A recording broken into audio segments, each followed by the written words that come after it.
دل میں عشق نبی کی ہو ایسی لگن، دل میں عشق نبی کی ہو ایسی لگن، روح تڑپتی رہے دل مچلتا۔ بعض لوگ کیا کرتے ہیں، ان کو پتا ہے کہ یہ فلاں مسجد کا امام یا رسول اللہ مدد بھی کہتا ہے، غیر اللہ سے مدد کا قائل ہے، اس پہ باقاعدہ مناظرے کر رہا ہے۔ وہ کہہ رہا ہے میں ثابت کروں گا کہ اللہ نے نبی کو اختیارات دیے ہوئے، وہ کہہ رہے جیسے جبریل کو اولاد دینے کا اختیار ہے تو نبی کو اختیار کیوں نہیں ہے؟ تو اتنی واضح بات اگر کر رہا ہے تو پھر اتنا زیادہ خوش فہمی میں مبتلا ہونے کی ضرورت نہیں ہے۔ اس کو کافر کہا جائے گا، اس کے پیچھے نماز کی اجازت نہیں ہوگی، اس سے نکاح نہیں ہوگا۔ اس کی بیوی اگر مسلمان تھی اور شوہر کا یہ عقیدہ بن گیا تو نکاح بیوی کا ختم ہو جائے گا، اور وہ اگر جانور ذبح کرے گا اس کا گوشت ہمارے لیے مردار ہوگا۔ بسم اللہ الرحمن الرحیم۔ الصلاۃ والسلام علیک یا رسول اللہ وعلی آلک وصحابک یا حبیب اللہ۔ الصلاۃ والسلام علیک یا نبی اللہ وعلی آلک وصحابک یا نور من نور اللہ۔ عزیزان گرامی، آپ نے اس مولوی کی باتیں سنی کہ کس طرح اس نے بے دریغ فتوے لگانے شروع کر دیے کہ نبی علیہ الصلوۃ والسلام کو اختیارات نہیں دیے گئے، آپ کچھ کر نہیں سکتے، یا رسول اللہ مدد کہنا شرک ہے، یہ وہ سب کچھ آپ کے سامنے ہے۔ آئیے حدیث کی روشنی میں کچھ بات ہو جائے۔ ہمارے حضور نبی کریم صلی اللہ علیہ وآلہ وسلم کو اللہ تعالیٰ نے تمام خزانوں کی کنجیاں عطا فرمائی ہیں، لہٰذا جسے چاہیں جو چاہیں اور جتنا چاہیں عطا فرما سکتے ہیں، جیسا کہ حدیث پاک میں ہے۔ حضرت عقبہ بن عامر رضی اللہ تعالیٰ عنہ سے مروی ہے کہ ایک دن نبی کریم صلی اللہ علیہ وآلہ وسلم احد والوں کے پاس تشریف لے گئے اور تمام شہداء پر نماز جنازہ ادا فرمائی، جس طرح میت کی نماز جنازہ پڑھی جاتی ہے۔ پھر آپ صلی اللہ علیہ وآلہ وسلم منبر پر تشریف فرما ہوئے اور فرمایا، میں تمہارے لیے آگے جانے والا ہوں اور میں تم پر گواہ ہوں، اور اس وقت میں اپنا حوض ملاحظہ کر رہا ہوں، اور مجھے زمین کے خزانوں کی کنجیاں بھی عطا کی گئی ہیں۔ خدا کی قسم، میں اپنے بعد تم میں شرک کا خوف نہیں کرتا، لیکن مجھے خوف ہے کہ تم ایک دوسرے سے حسد کرو گے۔ یہ بخاری شریف کی حدیث پاک ہے، جلد 2 صفحہ 585۔ اس سے آگے حدیث ہے مسلم شریف جلد 2۔ حضرت ابو ہریرہ رضی اللہ عنہ سے مروی ہے کہ رسول اللہ صلی اللہ علیہ وآلہ وسلم نے فرمایا، اے یہودیو، جان لو کہ بے شک زمین اللہ اور اس کے رسول کی ہے، اور میرا ارادہ ہے کہ تمہیں اس سرزمین حجاز سے نکال دوں، لہٰذا جو شخص اپنے مال کو بیچنے کا ارادہ رکھتا ہے وہ اسے بیچ دے، ورنہ واپس جان لو کہ بے شک زمین اللہ اور اس کے رسول صلی اللہ علیہ وآلہ وسلم کی ہے۔ حدیث پاک سے معلوم ہوا کہ حضور نبی کریم صلی اللہ علیہ وآلہ وسلم تمام زمین کے مالک ہیں اور اس کے خزانوں کے بھی مالک ہیں، اور مالک کو اختیار ہوتا ہے کہ اپنی ملکیت میں سے جس کو جو کچھ عطا فرما دے اسے اختیار کلی ہے۔ جس طرح حضور نبی کریم صلی اللہ علیہ وآلہ وسلم کو زمین کی جمیع اشیاء میں اختیارات و تصرف حاصل ہے، اسی طرح آپ صلی اللہ علیہ وآلہ وسلم کو آسمان میں چاند، سورج وغیرہ پر بھی اختیار ہے۔ چاہیں تو ڈوبا سورج واپس موڑ لیں، چاہیں تو چاند کے 2 ٹکڑے کر دیں، جیسا کہ حدیث پاک میں ہے۔ حضرت انس رضی اللہ عنہ سے روایت ہے کہ اہل مکہ نے رسول اللہ صلی اللہ علیہ وآلہ وسلم سے عرض کی کہ وہ ہمیں کوئی معجزہ دکھائیں، تو حضور نبی کریم صلی اللہ علیہ وآلہ وسلم نے انہیں چاند کے ٹکڑے کرتے ہوئے دکھایا۔ تو کیا اس میں اختیار نبی ثابت نہیں ہوتا؟ بے شک حضور علیہ الصلوۃ والسلام کو اللہ پاک نے اختیارات دیے تھے، آپ جو چاہیں اللہ کے حکم سے کر سکتے تھے اور کر سکتے ہیں۔ رسول اللہ صلی اللہ علیہ وآلہ وسلم جس طرح جاندار اشیاء میں تصرف و اختیارات رکھتے ہیں، اسی طرح آپ صلی اللہ علیہ وآلہ وسلم بے جان چیزوں میں بھی اختیار کے مالک ہیں، جیسا کہ لرزتے ہوئے پہاڑ کو حکم دے کر ساکن فرما دیں۔ حضرت انس بن مالک رضی اللہ عنہ سے روایت ہے کہ نبی کریم صلی اللہ علیہ وآلہ وسلم احد پہاڑ پر چڑھے اور آپ صلی اللہ علیہ وآلہ وسلم کے ساتھ حضرت ابوبکر صدیق، حضرت عمر اور حضرت عثمان رضی اللہ عنہم بھی تھے، تو پہاڑ ان کی ہیبت سے کانپنے لگا، تو آپ صلی اللہ علیہ وآلہ وسلم نے فرمایا، اے احد ٹھہر جا، بے شک تیرے اوپر ایک نبی، ایک صدیق اور 2 شہید ہیں۔ ایک روایت میں ہے کہ آپ صلی اللہ علیہ وآلہ وسلم نے پہاڑ پر اپنا پاؤں مبارک بھی مارا تو پہاڑ فوراً ٹھہر گیا۔ اس سے ثابت ہوتا ہے کہ پہاڑ بھی سنی تھا الحمدللہ، کیونکہ وہ جانتا تھا کہ اللہ تعالیٰ نے حضور علیہ الصلوۃ والسلام کو اختیارات دیے ہوئے ہیں۔ سورج بھی سنی تھا کیونکہ وہ بھی حضور علیہ الصلوۃ والسلام کے حکم سے واپس پلٹ آیا۔ چاند بھی سنی تھا کیونکہ اسے پتہ تھا کہ حضور علیہ الصلوۃ والسلام کو اللہ پاک نے اختیارات دیے ہوئے ہیں، اسی لیے وہ آپ کے حکم سے انگلی کے اشارے سے 2 ٹکڑے ہو گیا۔ لیکن آج کے یہ لوگ کہہ رہے ہیں کہ جو اختیار نبی پر ایمان رکھتا ہے وہ مشرک ہے، کافر ہے، اس کا نکاح ٹوٹ جاتا ہے، یہ ہو جاتا ہے، وہ ہو جاتا ہے، استغفر اللہ۔ اللہ تعالیٰ انہیں ہدایت عطا فرمائے۔ آگے سنیے، مشکات شریف کی حدیث پاک ہے، رسول اللہ صلی اللہ علیہ وآلہ وسلم نے فرمایا کہ اے عائشہ رضی اللہ عنہا، اگر میں چاہوں تو سونے کے پہاڑ میرے ساتھ چلنا شروع ہو جائیں۔ سبحان اللہ۔ مسلم شریف اور مشکات شریف میں حضرت جابر رضی اللہ عنہ سے حدیث مروی ہے، آپ فرماتے ہیں، ہم رسول اللہ صلی اللہ علیہ وآلہ وسلم کے ساتھ محو سفر تھے، حتیٰ کہ ہم ایک آب و گیاں وادی میں اترے تو رسول اللہ صلی اللہ علیہ وآلہ وسلم قضائے حاجت کے لیے تشریف لے گئے، لیکن آپ صلی اللہ علیہ وآلہ وسلم نے کوئی ایسے شے نہ دیکھی جو آپ کے لیے پردہ کرتی ہو۔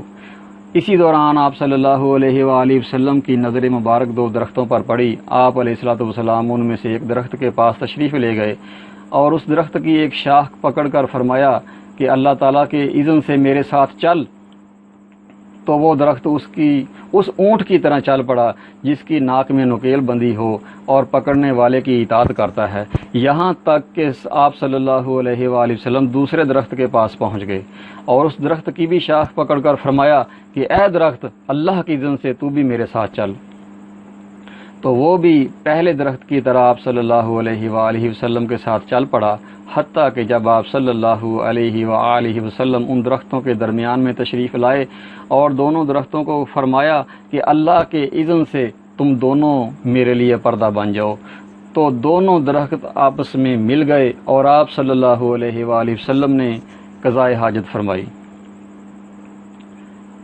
حضرت جابر رضی اللہ تعالیٰ عنہ فرماتے ہیں کہ میں اس واقعہ کو دیکھ کر سوچ میں پڑ گیا کہ اچانک میں نے دیکھا کہ رسول اللہ صلی اللہ علیہ وآلہ وسلم تشریف لا رہے ہیں اور وہ دونوں درخت جدا ہو کر اپنی اپنی جگہ واپس چلے اور اپنے تنوں پر کھڑے ہو گئے۔ سبحان اللہ۔ مشکات شریف، مسلم شریف دونوں کتابوں میں یہ حدیث موجود ہے۔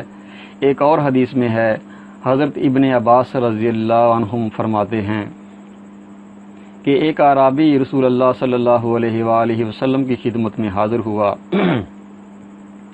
عرض کی کہ میں آپ صلی اللہ علیہ وآلہ وسلم کی نبوت کا کیسے یقین کروں؟ تو آپ علیہ السلام نے فرمایا، اگر میں کھجور کے اس درخت کو حکم دوں کہ وہ میرے پاس آ کر گواہی دے کہ میں اللہ کا رسول ہوں تو مان لو گے؟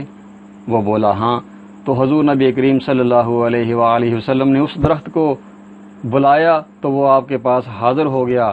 آپ صلی اللہ علیہ وآلہ وسلم نے اس کو واپس جانے کا حکم فرمایا، وہ دوبارہ واپس چلا گیا۔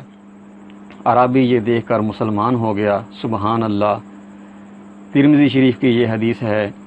آگے دیکھیے کہ اختیار مصطفیٰ کیا کیا ہیں، بزرگان دین کے عقائد کیا ہیں، ملا علی قاری کا عقیدہ کیا ہے۔ ملا علی قاری کو کون نہیں جانتا؟ پڑھا لکھا انسان جو عالم ہے ہر کوئی جانتا ہے کہ ملا علی قاری کون تھے۔ شارح مشکات۔ اور اسی وجہ سے فرماتے ہیں، اور اسی وجہ سے ہمارے ائمہ نے اس بات کو حضور نبی کریم صلی اللہ علیہ وآلہ وسلم کی خصوصیات میں شمار کیا ہے کہ آپ جسے چاہیں جس حکم کے ساتھ خاص کر لیں۔ جس طرح آپ صلی اللہ علیہ وسلم نے خزیمہ بن ثابت رضی اللہ عنہ کی اکیلی شہادت کو 2 بندوں کی شہادت کے قائم مقام فرما دیا۔ آگے امام نبوی رحمۃ اللہ علیہ کا عقیدہ دیکھیے۔ امام نبوی رحمۃ اللہ علیہ فرماتے ہیں کہ شارح یعنی رسول اللہ صلی اللہ علیہ وآلہ وسلم کے لیے جائز ہے کہ وہ عموم احکام میں سے جس کو چاہیں خاص فرما لیں، اور جس طرح ابو بردہ بن دینار کو آپ صلی اللہ علیہ وآلہ وسلم نے 1 سال سے کم عمر کے بکرے کی قربانی کرنے کی اجازت دے دی۔ امام اعظم ابو حنیفہ رضی اللہ عنہ کے پیروکاروں میں سے ختم دائرہ الوہیت قطب الوجود سیدی محمد شاذلی حنفی فقی واز آپ ان بزرگوں میں سے ہیں جن کو اللہ تعالیٰ نے کائنات میں تصرف، حالات پر قدرت اور غیب کی باتوں کے بیان کرنے کی طاقت عطا فرمائی تھی۔ یہ کون فرما رہے ہیں؟ حضرت امام ابو حنیفہ رضی اللہ عنہ۔ یہ ان اماموں کا عقیدہ تھا کہ حضور علیہ الصلوۃ والسلام نے جو چاہے وہ کیا، اللہ تعالیٰ کے حکم سے کیا، اور آپ کو اختیارات دیے ہوئے تھے۔ آگے سنیے سیدی عبدالعزیز دباغ کا عقیدہ دیکھیے کہ وہ کیا کہتے ہیں۔ انہیں فرماتے ہیں اپنی کتاب ابریز شریف میں، انہیں یعنی اولیاء کرام کو سارے جہان سفلی اور علوی میں تصرف حاصل ہوتا ہے، یہاں تک کہ 70 پردوں اور ان کے اوپر بھی۔ یہی وہ حضرات ہیں جنہیں عالم اور خیالات میں تصرف حاصل ہوتا ہے، اور جو ان کے دل میں گزرتا ہے تو وہ اس تصرف کی اجازت ہی سے گزرتا ہے، رضی اللہ عنہ۔ آگے دیکھیے علامہ شتنوفی کا عقیدہ۔ فرماتے ہیں میں نے 4 ایسے مشائخ کو دیکھا جو اپنی قبروں میں اس طرح تصرف فرماتے ہیں جس طرح زندہ تصرف کرتے تھے، یعنی شیخ عبد القادر جیلانی، معروف کرخی، عقیل اور شیخ حیاد کیس حرانی رضی اللہ تعالیٰ عنہ۔ حضور غوث پاک کا عقیدہ دیکھیے۔ فرماتے ہیں اور یہی فنا کی حالت جو اولیاء اللہ ابدال کی حالتوں کی انتہا ہے، پھر ان کو تکوین یعنی کن کہنا عطا ہو جاتا ہے، پھر ان کو جس چیز کی بھی حاجت ہوتی ہے وہ سب کچھ باذن اللہ ہو جاتا ہے۔ چنانچہ حق سبحانہ جل وعلا کا ارشاد اس کی بعض کتابوں میں ہے کہ اے ابن آدم میں اللہ ہوں، میرے سوا دوسرا کوئی معبود نہیں، میں وہ ہوں کہ کسی چیز کو کہتا ہوں ہو جا تو وہ ہو جاتی ہے، تو بھی میری اطاعت کر، میں تجھے بھی ایسا کر دوں گا کہ تو بھی کسی چیز کو کہے گا کہ ہو جا تو وہ ہو جائے گی۔ شاہ ولی اللہ محدث دہلوی کا عقیدہ دیکھیے۔ شاہ ولی اللہ محدث دہلوی وہ شخص ہیں کہ جنہوں نے بر صغیر میں سب سے پہلے قرآن پاک کا ترجمہ کیا،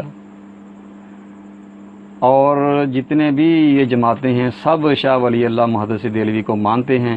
ان کا عقیدہ ہے، فرماتے ہیں اور نقشبندی حضرات کو عجیب تصرفات حاصل ہیں، ہمت باندھنا مراد پر تو مراد ہمت کے مطابق ہو جاتی ہے، اور طالب میں تاثیر کرنا اور بیماری کو مریض سے دفع کرنا اور گناہ گار کو توبہ کی توفیق دلانا اور لوگوں کے دلوں پر تصرفات کرنا تاکہ وہ محبوب و معظم ہو جائیں، یا ان کے خیالات میں تصرف کرنا تاکہ ان میں واقعات و عظیمہ متمثل ہو اور آگاہ ہو جانا اہل اللہ کی نسبت پر زندہ ہوں، یا اہل قبور اور لوگوں کے خطرات قلبی پر اور جو ان کے سینوں میں خلجان کر رہا ہے اس پر مطلع ہونا، اور آئندہ کے واقعات کا منکشف ہونا، اور نازل ہونے والی بلاؤں کا دفع کرنا، اور سوائے ان کے اور بھی تصرفات ہیں، اور ہم تجھ کو دکھاتے ہیں کہ اور کن کن کے عقائد ایسے ہیں۔ شاہ عبدالحق محدث دہلوی فرماتے ہیں اپنی کتاب مدارج النبوت میں، صحیح اور مختار مذہب ہے کہ حضرت صلی اللہ علیہ وآلہ وسلم کو احکام تفویض فرمائے گئے۔ آپ صلی اللہ علیہ وآلہ وسلم جسے چاہیں اور جو چاہیں فرمائیں، ایک فعل ایک کے حق میں حرام قرار دے دیں اور دوسرے کے حق میں وہی فعل مباح فرمائیں۔ ایسی مثالیں بہت سی ہیں۔ تو اس سے ثابت ہوتا ہے کہ اللہ تعالیٰ نے حضور علیہ الصلوۃ والسلام کو اختیارات دیے تھے، لیکن یہ مولوی جو آج کے مولوی ہیں، میں حیران ہوں کہ انہوں نے شاید کتابیں نہیں پڑھی یا صحیح طرح سے کورس ہی نہیں کیا عالم کا، کیونکہ درس نظامی میں جو حدیثیں بیان کی جاتی ہیں، جو کتابیں شامل ہیں، ان میں بھی بہت سی جگہوں میں ایسی حدیثیں بیان ہوئی ہیں۔ تو میں حیران ہوں کہ کیا انہوں نے وہ حدیثیں نہیں پڑھی، یا ان کی نظروں سے گزری نہیں، یا انہیں پڑھائی ہی نہیں گئی۔ اس نے جو یہ فتویٰ لگایا تو بے سمجھی اور کم عقلی میں لگایا، کیونکہ یہ فتویٰ صرف آج کے سنیوں پر نہیں لگا، یا آج کے ایسے عقیدہ رکھنے والوں پر نہیں لگا، بہت بڑے بڑے اماموں پر اس نے فتویٰ لگا دیا، اور صحابہ کرام پر بھی اس نے یہ فتویٰ لگا دیا، اور ایسی ایسی باتیں کہیں جو کہ تہذیب کے بہت خلاف تھیں، بہت بری تھیں۔ ایسا نہیں کرنا چاہیے۔ اللہ تعالیٰ ان کو ہدایت عطا فرمائے۔ ہم جب ان لوگوں کی باتوں کا جواب دیتے ہیں تو لوگ ہم پر اعتراض کرنا شروع کر دیتے ہیں کہ بھئی تمہیں کیا، جو کوئی کرتا ہے کرتا رہے۔ لیکن میں کہوں گا کہ دیکھیے جناب، جو بندہ پڑھا ہوتا ہے، جسے پتہ ہوتا ہے کہ فلاں بات فلاں جگہ پر پڑھی ہے، فلاں بات فلاں جگہ پر پڑھی ہے، تو اس سے یہ برداشت نہیں ہوتا۔ یہ لوگ دوسروں کو گمراہ کر رہے ہیں، ان کی آنکھوں میں، بھولے بھالے لوگوں کی آنکھوں میں دھول جھونک رہے ہیں، اور یہ ثابت کرنے کی کوشش کر رہے ہیں کہ صرف یہی حق پر ہیں اور باقی سب جو ہیں وہ گمراہ ہیں۔ لیکن اگر کوئی مطالعہ کرے حدیثوں کا اور کتابوں کا تو انہیں پتہ چل جائے گا کہ حقیقت کیا ہے۔ میں اور بھی بہت ساری چیزیں بیان کرنا چاہتا ہوں، لیکن وقت بہت کم ہے۔ میں چاہتا ہوں کہ چھوٹی سے چھوٹی ویڈیو بنے، کیونکہ باتیں بہت ہوتی ہیں لیکن لوگ اکتا جاتے ہیں۔ کیونکہ ایک بھائی نے مجھے کہا کہ بھئی اتنی لمبی ویڈیو نہ بنایا کریں، لوگ دیکھتے نہیں اتنی لمبی ویڈیو۔ لیکن میرا مقصد یہ ہے کہ اصل حقیقت جو ہے وہ لوگوں تک پہنچے۔ لوگ قرآن اور حدیث کو بیان کر کے، یعنی کہ ان کا نام استعمال کر کے لوگوں کو گمراہ کرنے کی کوشش کرتے ہیں، لیکن اللہ تعالیٰ جو ہے وہ اپنا کام کر کے دکھائے گا۔ اپنی جو شان ہے وہ بیان کرتا ہے۔ اپنے بندوں کی شان اللہ تعالیٰ نے بیان کی، قرآن پاک میں بھی، حدیثوں میں بھی، اور بہت سارے امام ہیں جنہوں نے شان بیان کی۔ تو یہ لوگ حضور علیہ الصلوۃ والسلام کی محبت کو دل سے نکالنا چاہتے ہیں، لیکن ایسا وہ نہیں کر سکیں گے۔ اللہ تعالیٰ ان کو ہدایت عطا فرمائے۔ دیکھیے، اس عالم لاہوتی پر اگر تھوڑی سی بھی توجہ کی جائے تو یہ بات سورج سے بھی زیادہ واضح ہو جاتی ہے کہ اس جہان فانی کا سارا نظام مدد و آنت سے چل رہا ہے، اور یہ قانون فطرت ہے کہ ہم ایک دوسرے کی مدد کے محتاج ہیں، اور جب تک ہم ایک دوسرے سے باہمی تعاون کے ساتھ پیش نہ آئیں تو پورا نظام دنیا متاثر اور مفلوج ہو کر رہ جائے گا۔ انسان پیدائش سے لے کر قبر تک دوسرے انسان کا محتاج اور ضرورت مند ہے۔ پیدائش کے وقت اقربا اور اغنیاء کا، یہاں تک کہ میدان محشر میں جنت اور نجات دوزخ کے لیے حضور تاجدار مدینہ صلی اللہ علیہ وآلہ وسلم کی شفاعت اور نیک اعمال کا محتاج و مستعین، مدد طلب کرنے والا ہے۔ انسان کا غیر اللہ سے مدد طلب کرنا مجازی طور پر اور بعطائے الہی ہے، جبکہ اللہ تعالی حقیقی کارساز اور فاعل حقیقی ہے۔ فعل کی نسبتیں دو طرح کی ہوتی ہیں، کبھی فاعل حقیقی کی طرف اور کبھی فاعل مجازی کی طرف۔ یہ استعمال ہر زبان میں ہوتا ہے، اردو میں بھی اور عربی میں بھی، اور قرآن و حدیث میں بھی اس کے پہچاننے کے لیے متکلم بولنے والے کے اعتقادات پر دار و مدار ہوتا ہے۔ مثلا عربی میں ہم کہتے ہیں، ترجمہ کرتا ہوں اس کا، موسم بہار نے سبزی اگائی۔ اس کے لفظی معنی اگر دیکھے جائیں تو مطلب ہوا کہ موسم فاعل ہے، یعنی موسم کرنے والا ہے، اور وہ فصلیں اگاتا ہے، حالانکہ کھیتی اگانا صرف اللہ کا کام ہے۔ پانی، کھاد دینا اور موسم وغیرہ کھیتی اگنے کے اسباب ہیں، اور اس سبب کو فاعل بنا کر اس کی طرف نسبت کرنا اسناد مجازی ہے۔